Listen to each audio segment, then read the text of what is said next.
मुख्यमंत्री डॉक्टर मोहन यादव ने इंदौर के ब्रिलियंट कन्वेंशन सेंटर में न्याय तक पहुंच बढ़ाने पर वेस्ट जोन क्षेत्रीय सम्मेलन का शुभारंभ कर कार्यक्रम का खुलासा किया। समान न्याय और समान अधिकार की दिशा में महत्वपूर्ण कदम उठाते हुए मध्य प्रदेश विधानसभा में समान नागरिक संहिता विधेयक पारित किया गया है। इसके साथ ही प्रदेश के इंदौर, भोपाल, ग्वालियर और जबलपुर में फास्ट ट्रैक कोर्ट स्थापित करने का निर्णय लिया गया है।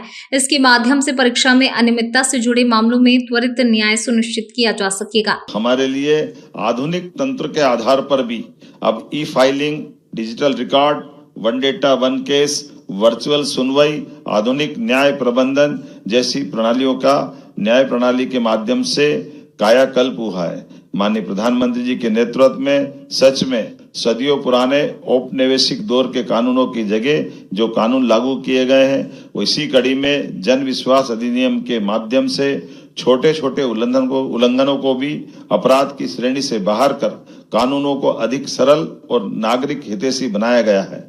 और लोक कल्याणकारी राज्य के नाते से हम भी इसी दिशा में लगातार आगे बढ़ रहे हैं। हमारे सरकार के माध्यम से भी सभी प्रकार के प्रबंधन किए गए और जैसा कि अभी वर्तमान के माहौल में हमने सबने देखा है, अभी से थोड़े दिन पहले ही संविधान की अनुच्छेद 44 में राज्य भारत के सभी क्षेत्रों के नागरिकों के लिए एक समान नागरिक संहिता के संबंध में जब अपेक्षा की गई तो मुझे इस बात की प्रसन्नता है।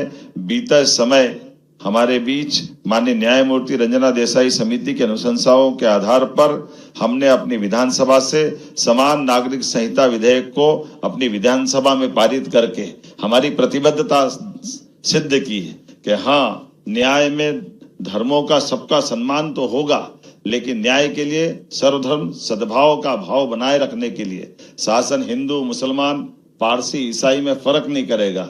हमारे लिए आज के इस दौर में युवा पीढ़ी के प्रति भी वही प्राथमिकता है।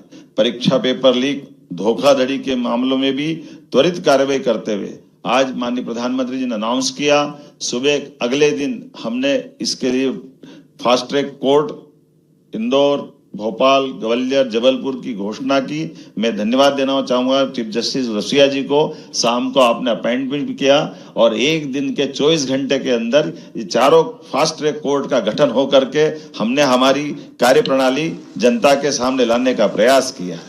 मैं साइबर सुरक्षा, राष्ट्रीय स्वचालित फिंगरप्रिंट प्रणाली, E0 FIR, स्मार्ट पुलिसिंग के माध्यम से आज प्रदेश की पुलिसिंग खास करके वर्तमान के दौर की दृष्टि से बेहद सक्षम हो रही है।